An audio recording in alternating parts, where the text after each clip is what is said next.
How to add filters in overlay video on YT Create application.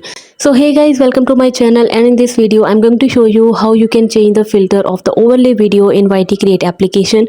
So it's super easy and we will make sure you get it right. You just make sure to watch the complete video carefully to avoid forgetting anything and making mistakes. So let's get started. Open the YT Create application and you can see I have opened up the project.